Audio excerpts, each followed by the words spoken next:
The Word of God is alive and powerful, sharper than any two-edged sword, piercing even to the dividing asunder of the soul and spirit, and of the joints and the marrow, and is a critic of the thoughts and intents of the heart.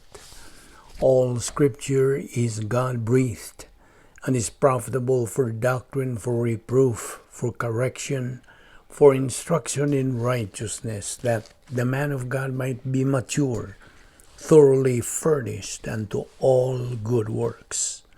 Study to show thyself approved unto God, a workman that needeth not to be ashamed, rightly dividing the word of truth. The Bible says, "For God so loved the world that he gave his only begotten Son, that whosoever believeth in him shall not perish, but have eternal life. For God did not send his Son into the world to condemn the world, but that the world through him might be saved. He who believes in him is not condemned, but he who does not believe is condemned already, because he has not believed in the name of the only begotten Son of God. But as many as received him, he gave the right to become children of God, to those who believe in his name."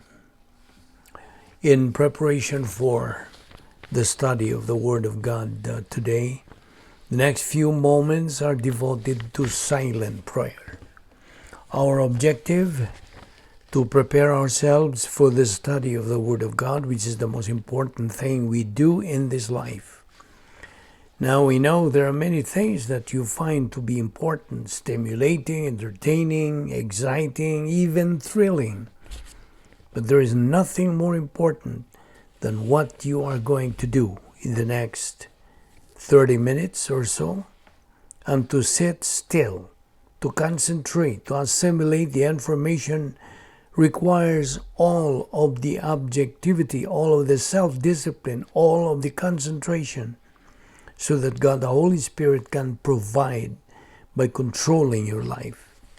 And therefore it is imperative that you have the privacy of your priesthood in order to rebound if necessary, in order to be filled with the Holy Spirit as we fulfill this important function. Therefore, let us pray.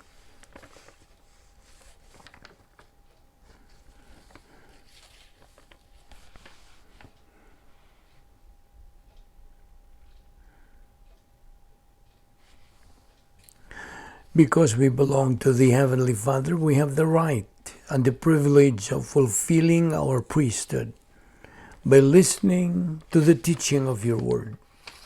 We recognize that our growth, our orientation to life, our understanding of your plan, your purpose, your design for each one of us is based upon the constant, daily, consistent assimilation of your word. We recognize that there is no substitute for the Word, that there is no capacity for our life that can be in any way counterfeited apart from what we have because of Thee. We thank you, Father, for your faithfulness. Thank you for providing for us this portion of the Word. May God, the Holy Spirit, now sanctify it to the nourishment of our soul, for we ask it in Christ's name. Amen. Welcome everyone.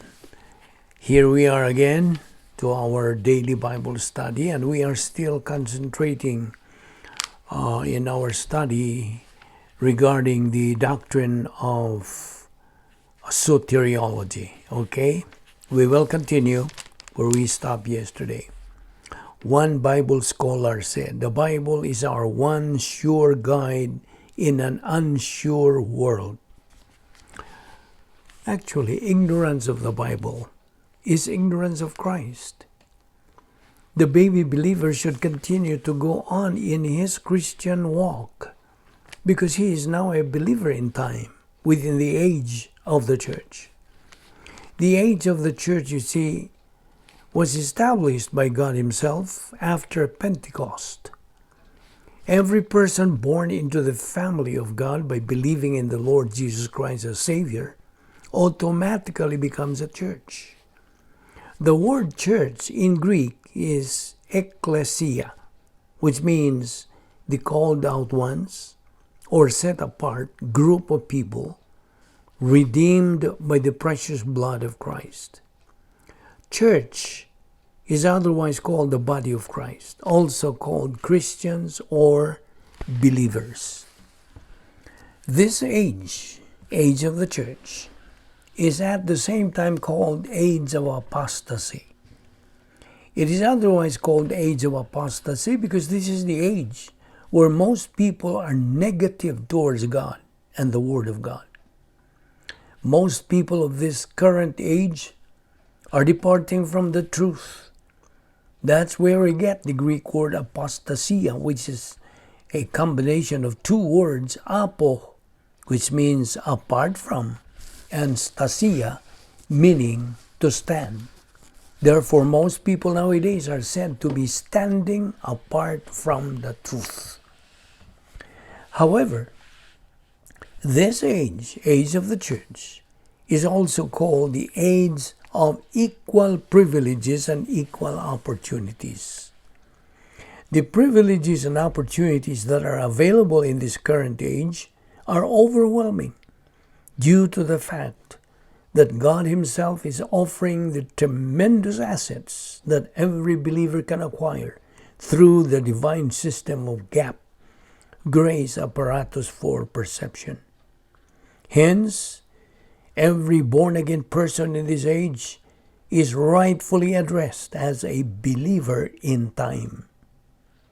As a believer in time, he is a potential winner in life as he avails of God's fantastic divine system of the following assets. Number 1, the completed canon of scriptures, the Bible. Number 2, the omnipotence of God, the Holy Spirit.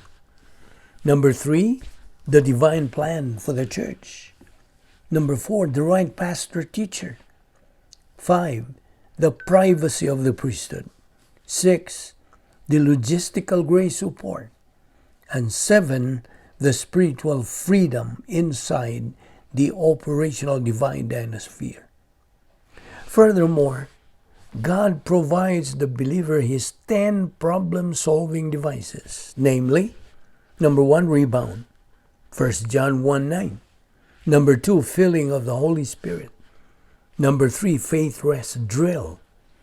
Number 4, grace orientation. 5, doctrinal orientation. 6, personal love for God the Father. 7, sharing the happiness of God, that's plus H. 8, impersonal love for all mankind. And number 9, personal sense of destiny. And 10, occupation with Christ. Now, here are more points in the doctrine of salvation which every believer should be guided with. Number 1, salvation is grace. Number 2, Noah was preaching the gospel for how many years? 120 years. That's in Genesis chapter 6, verse 3. Now, during Noah's time, people were negative towards the gospel. The ark that he built, as per God's instruction, was a picture of the Lord Jesus Christ, the Savior. The Lord Jesus Christ is the door. He who enters in this door will be saved. John 10:9. An unbeliever is a spiritually blind person, and worst, a spiritually dead person. Have you seen a blind person? The Lord Jesus Christ said, receive your sight. Your faith has healed you. Luke 18:42. Have you seen a dead person? Now the Word of God says in John 3:36, he who believes in the Son, the Lord Jesus Christ, has eternal life. But he who does not believe in the Son shall not see life, but the wrath of God abides on him. John 3:3, unless a man be born again, he cannot see the kingdom of God. Matthew 8:22, follow me, and leave the dead to bury their own dead. Now here is an interesting illustration of salvation made by the Lord Jesus Christ. The Exodus generation, people of Israel, on their way to Egypt, on their way from Egypt to the promised land, were bitten by snakes. They were suffering and dying. So, Moses, their leader, lifted up a serpent made of brass. Moses said, if you look at that serpent, you will be saved. You will be healed. Numbers 21:8. Just look and be saved, he said. Think of it. That was all that they needed to do, to look. It's true, thousands of them did and were saved. But there were also thousands of them who did not. They thought that was too simple or easy believism. And that is the way some people may think about the gospel of the Lord Jesus Christ today. You think about the cross and the resurrection and you say, it's too simple. It cannot possibly be true. It's too easy. So they call it easy believism. You see, man has no excuse. He might say, I did not know God because nobody ever told me. That's why I should not be sent to the lake of fire. Now let this person who says that read Romans 1:18-20. Let us read verse 18. The wrath of God is being revealed from heaven against all the godlessness and wickedness of men who suppress the truth by their wickedness. Verse 19. Since what may be known about God is plain to them, because God has made it plain to them. Verse 20. For since the creation of the world, God's invisible qualities, His eternal power and divine nature have been clearly seen, being understood from what has been made, so that men are without excuse. Heathens are heathens, not because they don't know that God exists, they just reject. You see, an atheist, from Greek atheos, says that there is no God. That's a lie. An agnostic, from Greek agnosis, says, I don't know there is a God. That's also a lie. Actually, there is no such thing as atheists or agnostics.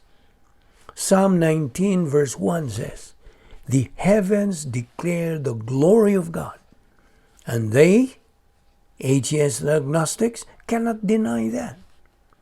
In fact, the existence of God is the source of the entire universe and everything in it.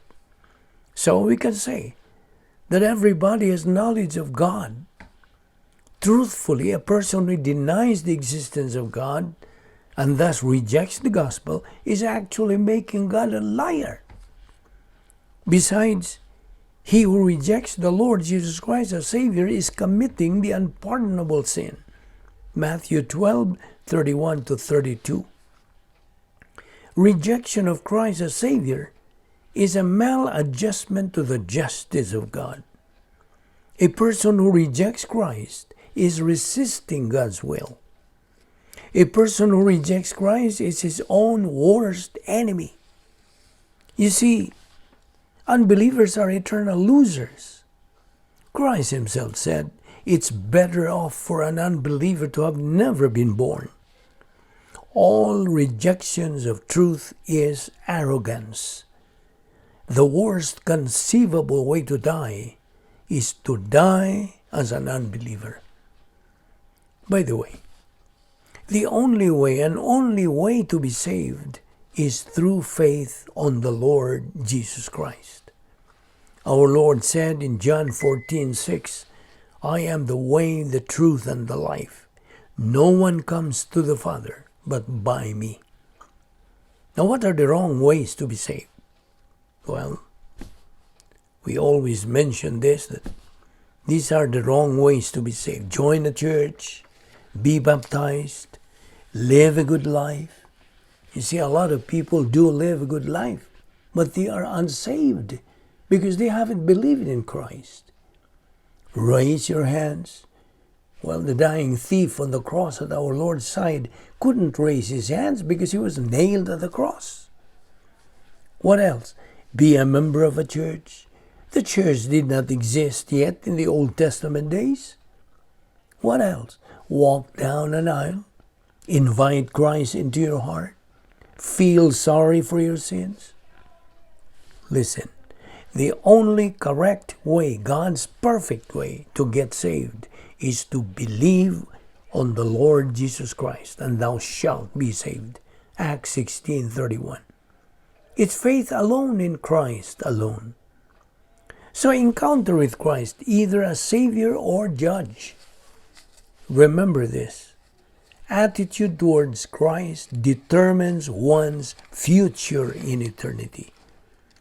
The Old Testament people were saved by looking forward to the cross by faith. We, in the New Testament, we the people are saved by looking backward to the cross also by faith. Try to read about Nicodemus in John 3:1-21. Listen, Christ died on the cross for all. 1 Timothy 2:4, who wants all men to be saved and to come to a knowledge of the truth. 1 Timothy 2:6, who gave himself as a ransom for all men, the testimony given in its proper time. Hebrews 2:9, but we see Jesus, who was made a little lower than the angels, now crowned with glory and honor, because he suffered death, so that by the grace of God he might taste death for everyone. 1 John 2:2, he is the atoning sacrifice for our sins, and not only for our sins, but also for the sins of the whole world. 2 Corinthians 5:14-15, verse 14 says, for Christ's love compels us, because we are convinced that one died for all, and therefore all died. Verse 15, and he died for all, that those who live should no longer live for themselves, but for him who died for them and was raised again. Believing that Christ died on the cross, that's history, right? But believing that Christ died on the cross for you, that is salvation. You see, man has to be condemned first before he is to be saved. Remember the formula? Adam's original sin plus old sin nature equals spiritual death. Well, here are some examples of a person who needs to be rescued. Like a person who is about to drown, and someone offers him a helping hand to rescue that drowning person. What else? It's like a person who is about to fall from a cliff. Someone offers him a helping hand to rescue him. Another one, a person who is dying from thirst, dehydration. Someone offers him a glass of fresh water for him to drink. Or a person who is dying. Someone, a doctor, offers him some medicine to take. But get this. Any person can accept or reject to be rescued. Why? Because it is a matter of choice. Man has free will or volition. A person who rejects Christ as Savior is only called natural man or dichotomous, with a body and a soul. But a person who believes in Christ as Savior is called a spiritual man or trichotomous, with a body, a soul, and a human spirit. Question: how did you get into your human family? The answer: by birth. Another question: how can you get into the family of God? The answer is also by birth. That's being born again, regenerated. Principle: he who is born twice only dies once, but he who is born only once dies twice. You know, there are two kinds of energy, potential and kinetic. What is potential energy? Well, that means the energy that has not done anything yet. While kinetic means the reality of it has done something. Analogy. The gospel is potentially all people can or potential be saved, or all people are savable. I repeat, the gospel, potentially all people can or potential to be saved, or all people are savable. The eternal life is a reality that's kinetic. So the gospel is the one, the potential energy. Eternal life is compared to the kinetic energy. Did you understand? By the way, every member of the human race has the responsibility to listen and to believe in the gospel. That is in 1 Timothy 2:4, Acts 16:31, John 6:28-29, and Ephesians 1:13. We are going to continue in this study tomorrow, so be sure to be with us. Let us pray.